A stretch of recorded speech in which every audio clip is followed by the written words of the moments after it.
Good morning student, मैं भारत बंधु Sharma my YouTube channel chemistry गुरु में आपका स्वागत है। जैसा कि स्टूडेंट्स हमारे 12th क्लास ऑर्गेनिक केमिस्ट्री का चैप्टर नंबर 10 हैलोजन डेरिवेटिव्स चल रहा है और जिसके अंतर्गत हम ट्राई हेलो व्युत्पन्न का अध्ययन कर रहे हैं। ट्राई हेलो व्युत्पन्न में हमने हेलोफार्म अभिक्रिया का अध्ययन कर लिया है। इसके साथ साथ क्लोरोफार्म बनाने की विधियों का अध्ययन किया था। आज हम पढ़ेंगे क्लोरोफार्म के रासायनिक गुण। क्लोरोफार्म के जो रासायनिक गुण हैं उसमें पहले गुण है हमारा क्लोरोफार्म की अभिक्रिया जो है वो सूर्य के प्रकाश और हवा में इसका क्या प्रभाव पड़ता है। सूर्य का प्रकाश व हवा वायु में क्लोरोफार्म पर क्या प्रभाव पड़ता है। देखिए स्टूडेंट्स, क्लोरोफार्म जो होती है उसका उपयोग किया जाता है निषेचक के रूप में वियोज करने में, लेकिन वर्तमान में इस पर रोक लगा दी गई है। क्लोरोफार्म जो होती है उस क्लोरोफार्म का जब हम भंडारण करते हैं, भंडारण का मतलब इसको एकत्रित करना, भंडारण जब हम इसका करते हैं क्लोरोफार्म का, तो इसका भंडारण करते हैं हम रंगीन कांच की बोतल में। किसमें करते हैं? रंगीन कांच की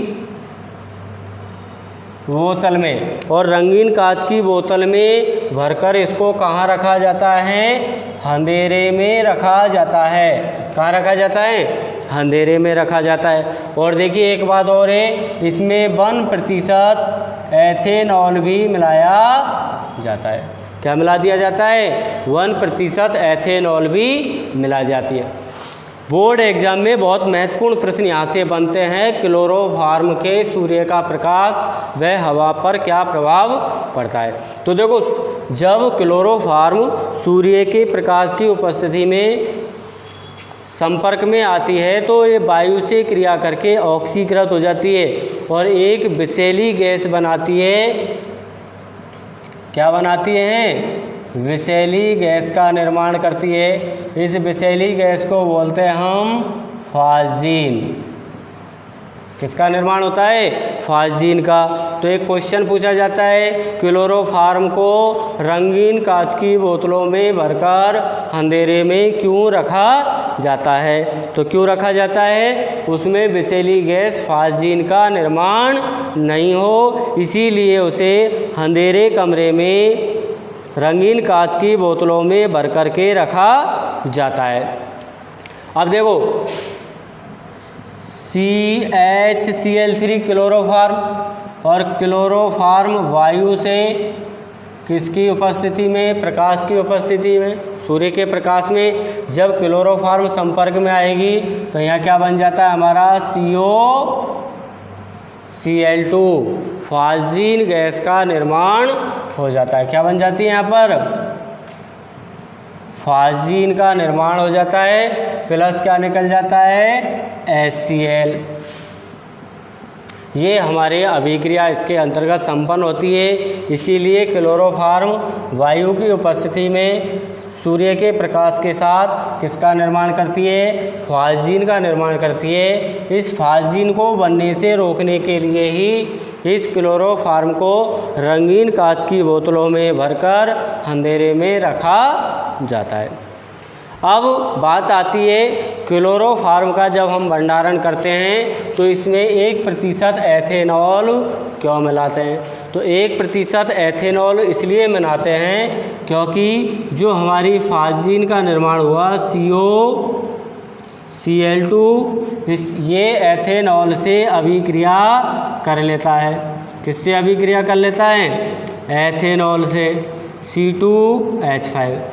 अब जो मान लीजिए हमने क्लोरोफार्म का भंडारण किया और उसमें थोड़ी सी मात्रा में फाज़ीन का निर्माण हुआ, तो वो फाज़ीन जो विषैली है उसको अविषैले डाईएथिल कार्बोनेट कंपाउंड में ये परिवर्तित कर देती है। इसलिए उसमें क्या मिलाते हैं हम?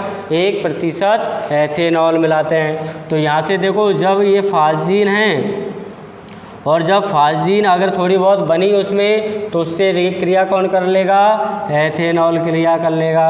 और यहाँ से क्या निकल जाएगा, 2 मोल HCl प्लस क्या बचा हमारे पास, C2H5 और C2H5 का होल टू CO3, COO और O, CO3। इसको हम ऐसे भी लिख सकते हैं C डबल बंद O C2H5 O C2H5।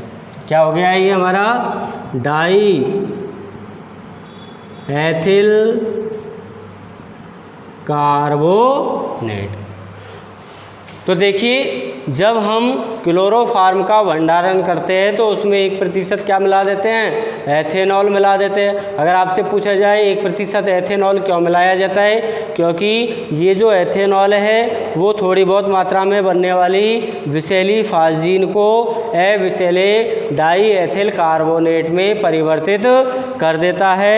इसलिए हम इसमें क्या मिलाते हैं, इसमें हम मिलाते हैं 1% एथेनॉल इसमें मिला देते हैं। इसके बाद इसकी अगली जो अभिक्रिया है वो आती है हमारा जल अपघटन।